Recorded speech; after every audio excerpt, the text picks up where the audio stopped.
Good morning, I'm Teacher Nina, and I'm here on this very hot summer day to talk to my friend Sapphier and read a book called The Magical Book.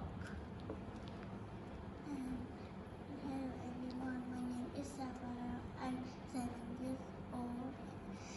I'm in my academic school to read a book with Teacher Nina. Right, so the story we're reading today is called The Magical Book. The Magical Book. And we'll start with chapter 1, A Big Surprise. Leo lived with his granny in a tall house in the Middle of the town. One day he was in his playroom when his granny rushed in. "The Chancellor and the Prime Minister are here to see you," she cried. "Me?" Me? Why? Said Leo as she bustled him to the drawing room. Good job. Two men wearing long velvet robes bowed as Leo came in. "Sire, your great-great-great-great-great-grandfather has died," said one who was the chancellor, "and you're to be king." But he died years ago, said Leo with a puzzled frown. Good job. "He did," agreed the other man, who was the prime minister. "But ever since, the people have been saving up to buy a crown." "Didn't my however many grandfather have a crown?" asked Leo. He sold it to buy books, said the chancellor with a sign. "He sold a lot of things to buy books." Leo had never expected to be made a king, any more than you might have, and it was quite a shock.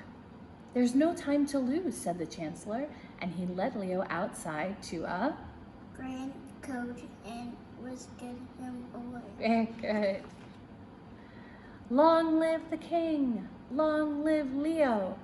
The streets were covered with flags and so crowded with people cheering, Leo couldn't see their feet.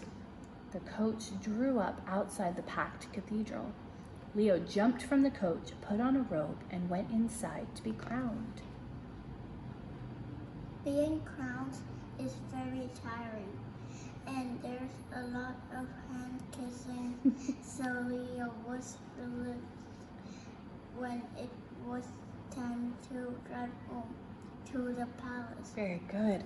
"Your Majesty," said his granny, who had already moved in, "it's time for tea," and she curtsied. All right, Sapphier, so we finished the magical book. We finished reading this very long chapter book, and I have some questions for you. Do you remember the name of the boy that became king? Yes. What's his name? His name is Leo. His name is Leo. Was he surprised to be king?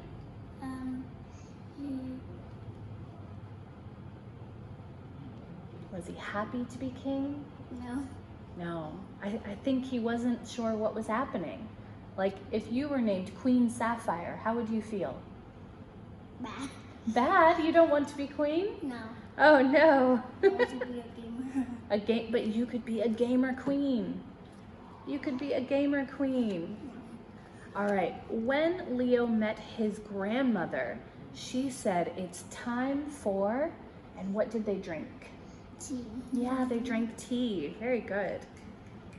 Do you remember Leo's great-great-great-great-great-grandfather sold his crown to buy what?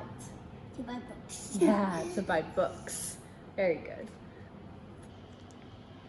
So the importance of reading is really important to us as teachers, especially teaching students whose first language is not English. Countless studies have shown that access to books can help encourage a reading habit, and when you have a good foundation in literacy and in the joy of reading, it really helps learning. So we like to read in class. I'll read books to the whole class, and Sapphier will listen and read with us. Yeah. You like reading books about topics that you like, right? So if I read a book about a princess and a king, do you like that book? No. What kind of books do you like? Pokemon. Pokemon books. So anything that encourages reading, even if it is just like a stack of comic books can really help a child encourage a love of reading. And when we have a love of reading, we can translate that into a love of learning. And that is one of the most important things that we want in school. Thank you for watching. Bye bye. See you next time.